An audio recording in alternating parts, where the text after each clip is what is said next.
Good morning. তো ঘর থেকেই শুরু করলাম সকালবেলা, ভাত বসিয়ে দিয়ে এসেছি। আর এখান থেকে সবজিওয়ালা যাচ্ছিলো, তাই একটুখানি শাক আর একটুখানি পেঁয়াজ রাখলাম।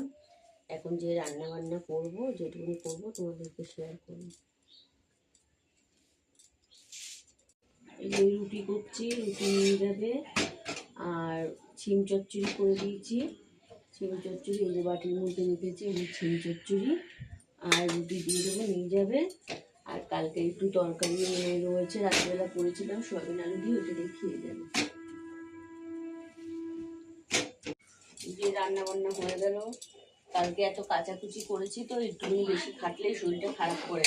তো কালকে এত কাচাকুচি করেছি, এবং হাত পাগুলো এত ব্যথা করছে, তাই কোনো রকম একটু রান্না করলাম। আর কালকে একটু মানে আগের দিনে একটু ডাল ঠালগুলো ছিল, সেগুলো জ্বালিয়ে নিলাম। যেহেতু ফ্রিজের খাবার আমরা সহসায় খাই না। হ্যাঁ, কাঁচা সবজি কাঁচা মাছটা রাখি, কিন্তু রান্না সবজি কিছু রাখি না।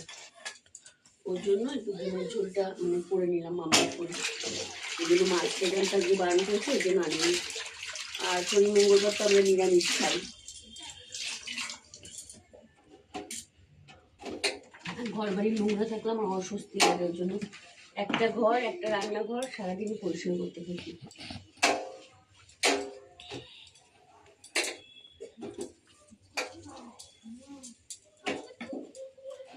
এই যে গ্যাসটা মুছে কমপ্লিট হয়ে গেল, তোমাদের সাথে কথা বলতে বলতে।